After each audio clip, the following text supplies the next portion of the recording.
Yo, yo, yo, what's up? DJ Do back with you. This time, it's a PSA announcement regarding the Ddj Rev 7. Lights, camera, action.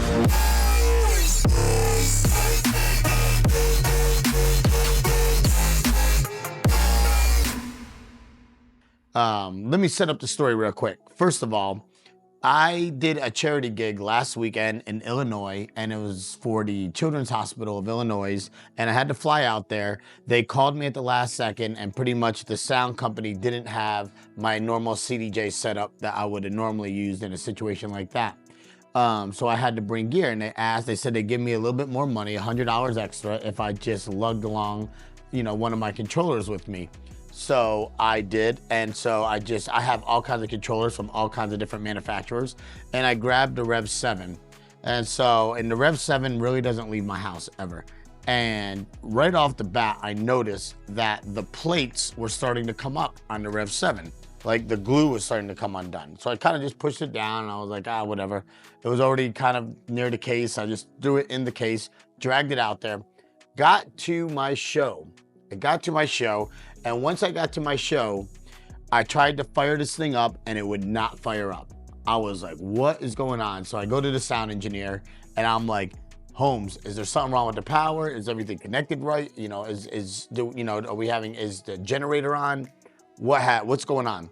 And he's like, nope, it's all on. So, I took something else. I plugged it into the plug that this was plugged into. It lit right up. I'm like, huh.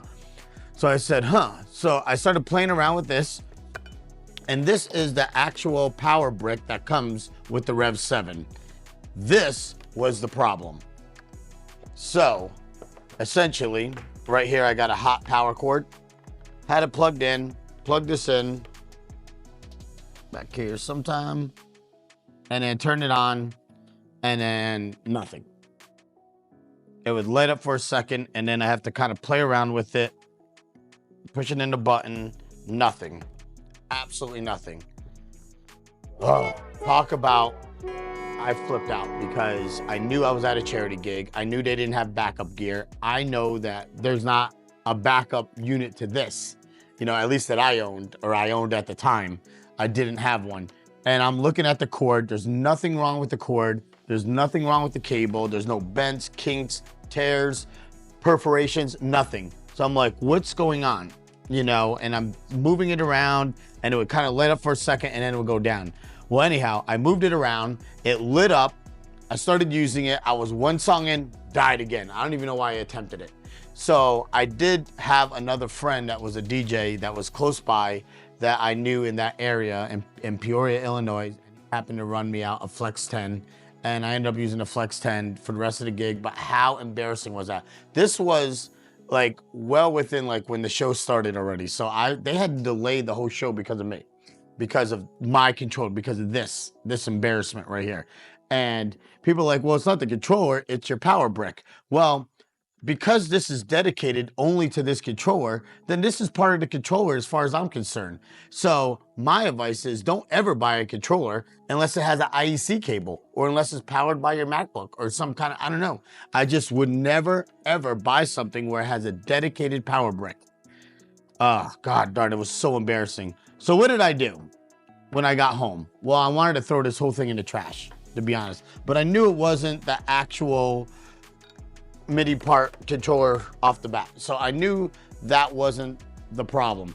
So I did a little research, looked up some specs and some numbers, looked at some videos, and I found this, which is actually lighter, this power brick right here. And I'm probably gonna order another one too. But this brick right here, it has two USB-A ports too, so you can charge a phone, you can charge a laptop, or whatever plugs in USB-A anymore. I don't even know what. But maybe they make a new USB-C version, not sure.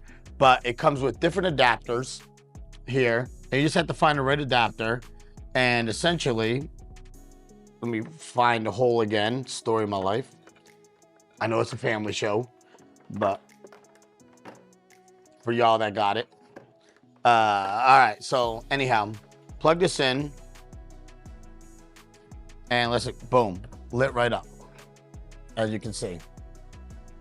Unbelievable. So this is cheaper actually than the Pioneer version and lighter.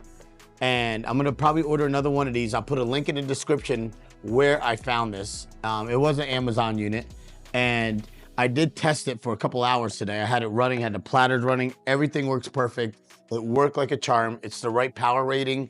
You know, as long as you find the right adapter. It comes with multiple adapters, so you can probably use it for different products, but this will work.